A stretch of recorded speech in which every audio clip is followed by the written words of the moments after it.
Personal issues కూడా ఏం లేవు. మేమంతా బాగానే ఉంటాము. ముగ్గురు పిల్లలు బాగానే ఉంటాము. మేము మా మామయ్య అత్తలు బాగానే ఉంటారు. వాళ్ళని కొన్ని కొడుకుల్లాగా చూసుకుంటారు. దయచేసి అంత మించి నేనేం మాట్లాడలేను. ప్రస్తుతం 2 కొడుకులు బాగొట్టుకున్నాను, భార్యను బాగొట్టుకున్నాను. ఇక మాట్లాడలేను. గండ్రాల తేజస్విని మా చెల్లి కూతురండి. వాళ్ళకైతే అసలు ఫ్యామిలీ ప్రాబ్లమ్స్ అయితే ఏమీ లేవు. ఫైనాన్స్ పరంగా ప్రాబ్లం లేదు. మా మరిది గారు చెంగనెల్లోని చేస్తారు, ఒక్కటే అమ్మాయి.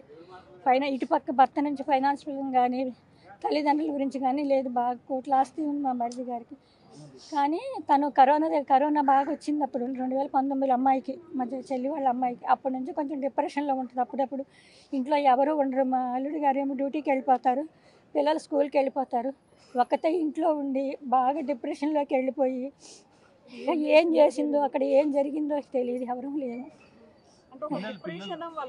డిప్రెషన్ మానసికం వల్లేనండి.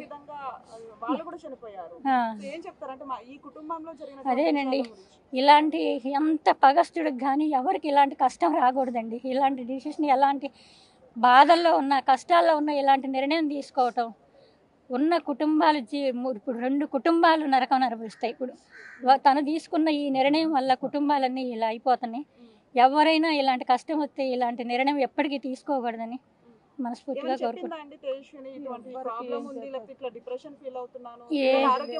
బాగానే ఉందండి. అంటే అప్పుడప్పుడు కొంచెం ఇదిగా ఉంటుంది. 3:30 అప్పుడు కూడా మా చెల్లి ఫోన్ చేస్తే మాట్లాడిందంట. మాట్లాడితే పిల్లలేరే అంటే కింద ఆడుకుంటున్నారు అందంట. నువ్వేం చేస్తున్నావు అంటే పడుకున్నా అంద. మరి పిల్లలు కింద ఆడుకుంటుంటే పడిపోతారుగా, సైకిల్ దొక్కుంటా, నువ్వు వెళ్ళి కిందకంటే వెళ్తున్నా అందంట. 3:30 అప్పుడు. 4 గంటలకు ఇలా జరిగింది. 5, 9. చిన్న బాబు బర్త్డే బట్టలు కూడా తీసుకున్నారు.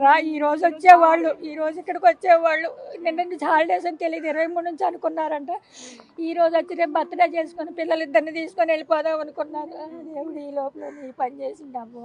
రాజేంద్ర బాగుండేది కానీ తను అలా చేస్తాను అసలు ఎవరికి తెలియదు. కొంచెమన్నా మాలాంటి మాకు డౌట్ వస్తే ఖచ్చితంగా మీరు ఎళ్ళైనా సరే ఏదో ఒకటి దాన్ని పరిష్కారం చేసేదాన్ని. ఏమీ లేదు అసలు. మనకి ఎందుకు వస్తుందండి? భర్త నుంచి లేదు, ఫ్యామిలీ పరంగా లేదు, ఫైనాన్స్ పరంగా తల్లిదండ్రుల నుంచి లేదు, ఫైనాన్స్ పరంగా లేదు. ఎందుకు అనుమానాలు వస్తాయి? మరి ఎందుకు ఆ నిర్ణయం తీసుకుందో అసలు ఇక భగవంతుడికి దానికే తెలియాలి.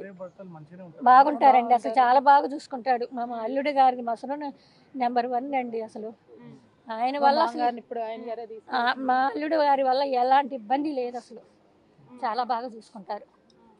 తనకు అసలు ఏమీ ఇబ్బంది కలగనీయరు. ఇది మానసికం వల్లే ఇలా చేసుకుంది. ఇది ఎందుకు వచ్చిందో దానికి మెంటల్గా కొంచెం చెప్పదలుచుకున్నారు. ఎందుకంటే చాలా మంది కుటుంబాల్లో ఇలాంటి మానసికంగా బాధపడే వాళ్ళు ఉంటారు. వాళ్ళకి ఏమైనా చెప్పదలుచుకున్నారా? అదే, ఎవరికైనా ఇలాంటి కష్టం వచ్చినా ఇలాంటి నిర్ణయం తీసుకొని ఉన్న కుటుంబాలు జీవితాలను అన్యాయం చేయొద్దని కోరుకుంటున్నానండి.